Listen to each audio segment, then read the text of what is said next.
This is the story of how I became friends with my nervous system, and buckle up because it's a wild one. So, like a lot of people, I didn't grow up having conversations about my nervous system or stress levels or healthy ways to manage stress.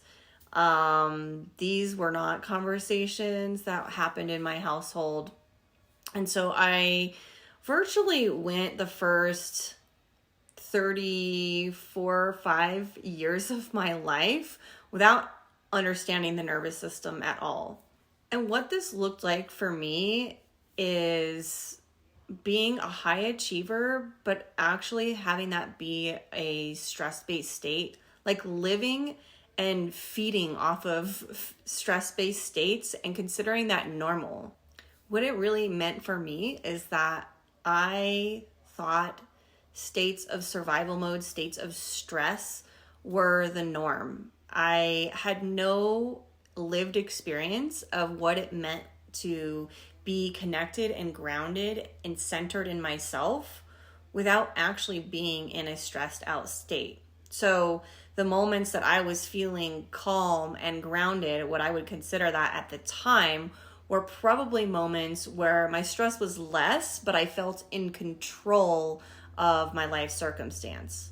The first time that life started speaking to me and telling me that my way I was living my life, which was essentially living in a place of coping with stress all the time, how that, like, my life was trying to tell me that wasn't working for me. And this happened right after the end of college. So this was back in 2006.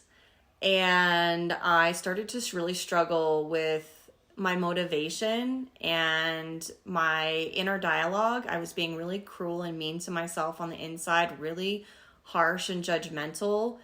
And I ended up being diagnosed with depression. But being the rebellious person I am, I took some antidepressants for a little while, but ultimately I just knew that wasn't my path. It actually made me feel worse about myself. But I was like, I don't feel normal here. I don't feel normal with these medications. So I stopped taking them cold turkey, which I don't recommend, because suddenly all those emotions that I was suppressing with the medication just came roaring back. But everything changed when a friend of my now husband and I's came to visit us. We were living in the Netherlands at the time. This was 2008. And I was getting my master's degree in the Netherlands. And he came to visit us and he gifted us a book called Psycho-Cybernetics. And I read it and it changed my life forever. What it really did, it opened my eyes to the world of self-improvement, personal growth, and just being in control of the perspective in which you view your life circumstances. It gave me a sense of agency and power over my life, and I dove in headfirst into everything self-improvement and personal growth. I, for years, was consuming all the early podcasts, reading all the books about self-improvement, self-help. I was very much into that until a life stressor happened that once again was showing me that even though I had learned a lot intellectually and had accumulated all this knowledge, my body was not in agreement with that. And this came in the form of a leadership opportunity that I had in my government job at the time, which was kind of like corporate world-ish type job. And I was basically an acting supervisor for somebody that went out on maternity leave. And the employees I was overseeing were quite problematic. They were on performance plans and had behavioral issues. So it was very trial by fire into leadership. One of these employees was just intimidating me a lot to try to, I guess, manipulate me into doing what he wanted or not punishing him or whatever. I don't know. But it ended up causing me so much stress that I developed insomnia. And even though I couldn't see it or admit it at the time, this was, again, my body saying the way you've been accumulating all this information isn't working as a coping mechanism. You're using it to cope still. And you're not using it to be friends with yourself. You're using it as an even greater way to control your life and control your attitude and push away difficult emotions. And so this was my first introduction to meditation, was where I went next. And I started out doing guided meditations from Deepak Chopra, and it helped. It really did help with the insomnia. And what I didn't realize was happening was that for probably the first time maybe ever, I was tending to the deeper issues, and I was starting to work with my nervous system, helping to regulate it through those meditative practices. But ultimately, I was still using meditation and all the personal growth tools. I was still very much into that. In fact, I started a blog in 2014, so about a year after that whole debacle happened with the insomnia. But I started a blog. It was called Real is Cool, where I was sharing all of my knowledge that I had learned, my stories, and how I got through depression with personal growth. And yet all of these things were still ways I was trying to control my life. I was still using meditation even as a way to okay, I'm going to calm myself down. I'm going to get over this stressor, and then I'm going to go back to the way I was living. I wasn't actually transforming or into a different person. I was just using the tools so I could keep doing the same things, but kind of manipulating my body to go along with it, if that makes sense. And once again, life showed me that what I was doing was not truly it wasn't getting at the root, and it wasn't a true mechanism for finding grounded centeredness within myself. I still wasn't experiencing actual calm. And what that looked like was the biggest stressor of my life happened in 2018 when I survived a helicopter crash. And inside that, at that crash, I lost my mom and my stepfather. And afterwards, I had a ton of health issues, and I was diagnosed with PTSD Panic Disorder, and I had a lot of mystery neurological symptoms like vertigo, tinnitus, and all kinds of different things that ended up being a mild traumatic brain injury that got diagnosed 2 years later. So through this event, life really was just showing me on so many levels how my coping mechanisms and the gap between my intellectual understanding of all this knowledge and what my body was going through, what my nervous system was saying was true for me, was they were completely on opposite pages. I didn't know that at the time, but that's exactly what was happening. So what ensued after that was a massive emotional healing journey that I didn't have a choice to go on. My life circumstances demanded that I stop using all these tools to avoid my emotional reality. So this is just even me looking back, how I was using meditation as a coping regulation tool was still not getting at the root issues, and I was still using it to bypass my emotional reality. And life finally said to me, no more, Emily, you cannot do this anymore. It's not sustainable. And obviously when stress gets too big, your life's going to show you, are your coping mechanisms and the way you're dealing with life, do they actually work for you or not? And so that's one thing I really learned from surviving that helicopter crash, is finding ways that work to live life no matter what kind of stressor is happening. So getting back to this idea of becoming friends with my nervous system, I was still not friends with my nervous system. I was still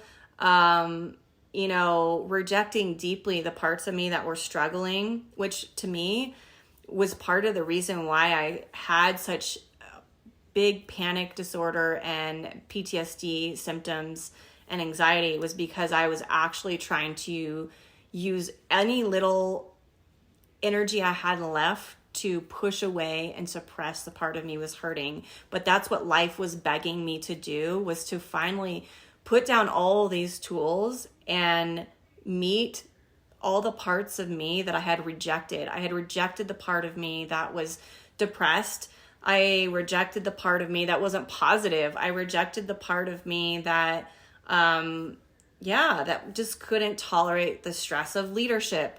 So I was using my tools to control and manipulate my reality until life said no more. And so this has been my healing journey since 2018.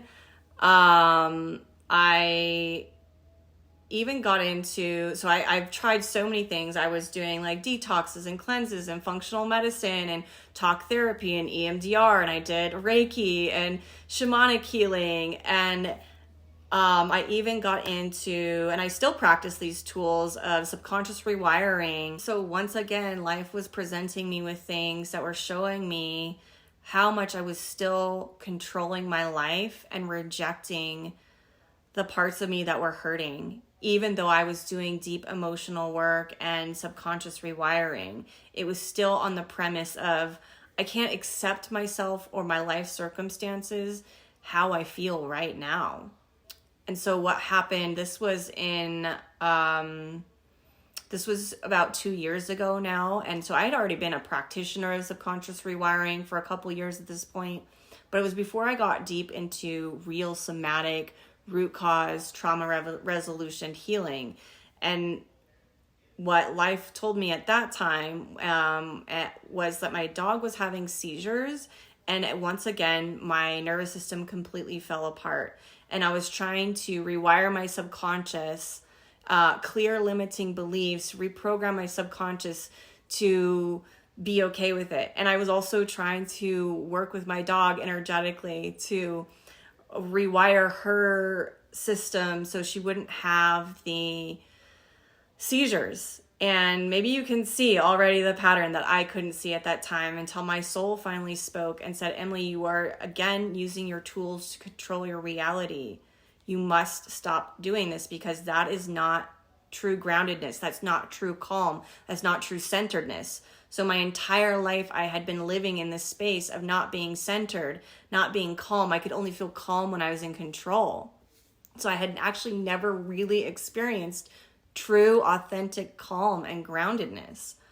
And the other thing that was happening was that I had been working on my health for a really long time and been rewiring beliefs and doing subconscious rewiring to be able to be a healthy person inside and out. And ironically, life kept throwing new health problems at me. And so I became very frustrated with this. Even though my soul had spoken and told me, Emily, you're using this to control your life, I still didn't get it. And basically, because I was so frustrated, I was like, you know what, I'm going to stop thinking and making decisions about what I should be doing next. What should I be studying? How should I be using my tools from my mind space? Because my mind wants to control this right now. So I really surrendered at that point to my soul, which is when I was led to deep subconscious somatic release and healing techniques that finally started to teach me this idea of bringing love to the parts of you that are healing. Even though I had been intellectually practicing that previously, even with a subconscious rewiring, like that modality is built on using unconditional love. So I wasn't shying away from love. I just, I didn't understand what that meant to bring love to the parts of me that weren't just doing well, that looked good, that were achieving, that were getting the breakthroughs, but really bringing love into the places that I had rejected for so long. And so over the last 2 years, my soul has been teaching me incredible wisdom about the nervous system and about truly being grounded and centered and happy and joyful in who you are, which includes owning all the parts of you. That's wholeness. That is not rejecting anything as a way to control and feel calm in life, because that's fragmentation. And that's a very dangerous game when you are basing your calmness on being fragment and rejecting a part of yourself. And I think that's what a lot of people are experiencing at this time. So I just really share this story to show you everything that I went through, like all the heartache, the pain that I went through. If I had just listened a little more and started from the beginning, back in when I was struggling with depression in college, if somebody had told me, Emily, you just need to be friends with yourself inside of this circumstance. You need to learn how to love yourself inside this circumstance. That's what's missing. And then go from there. It would have changed the entire course of my life. And maybe I wouldn't have had to have gone through so many chaotic, crazy, intense, stressful things to learn this lesson. So if this is resonating with you and you'd like to come learn from me, come learn from my experience, cut off possibly 20 years of trial and error just by learning this skill, because it is a skill. It doesn't come naturally.